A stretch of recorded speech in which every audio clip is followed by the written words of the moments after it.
বাজিল কোথাকার? ও দাদুজান হাঁটুর উপরে কাপড় তুলে পকর করে বিড়ি টেনেই চলেছে। সব বেয়াদব, এখানে আদব জ্ঞান বলে কিছুই নেই। এখানে যখন তখন এসে চলাম।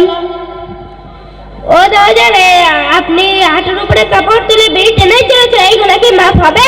এটা তো আর বড় হয় না এই গুণা।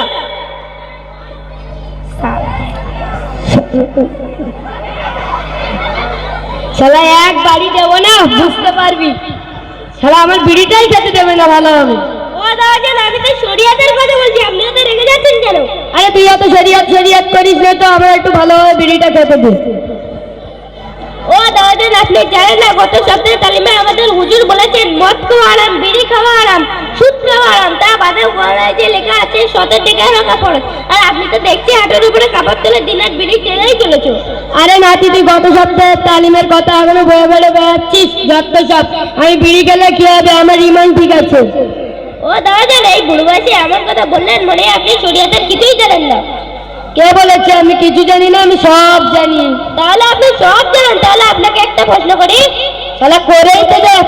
তাহলে আপনাকে একটা ছোট্টখাটো প্রশ্ন করি, এই যে একটু আগেই বললেন না বিড়ি খেলে কি হবে, আমার ইমান থেকে আছে। আচ্ছা দাদুজান বলেন তো এই ইমানের ভিত কয়টি ও কি কি? আরে নাতি, তোর মাথা ঠিক আছে? আমি শুনেছি ইসলামের ভিত আছে, কখনো শুনিনি যে ইমানের ভিত আছে। ও দাদুজান ইসলামের যেমন ভিত আছে ঠিক তেমনি ইমানেরও ভিত আছে। ইমানের ভিত তিনটি: ইকরার বিল লিসান, তাসদীক বিল জিনান, আল আমানি বিল আরকান। আচ্ছা দাদুজান সালাটা বলেন তো। আরে নাতি, তুই আজ সকালবেলায় তো পান্তা ভাত দিয়ে সালে গিয়ে আসলি, এর মধ্যে ভুলে গেলি? ও দাদুজান এখানে শেষে না, এটা হলো দোয়া। সালাত নামাজে নিয়াত বাজার পরে পড়তে হয়। সুবহানাকাল্লাহুম্মা ওয়া বিহামদিকা ওয়া তাবারাকাসমুকা ওয়া তাআলা লা ইলাহা গায়রুক। আরে নাতি, তুই এত কিছু কোথা থেকে শিখলি? ও দাদুজান আপনি জানেন না, ফিফা আমিরিয়া জনকল্যাণ ফাউন্ডেশন পরিচালিত মক্তব শিখে গেছি। আমাদের হুজুর বাইজিদ আহমেদ সাহেব তিনি কোরআন শিক্ষার সাথে এত দ্বীন ও শরিয়াতের কথা শেখান।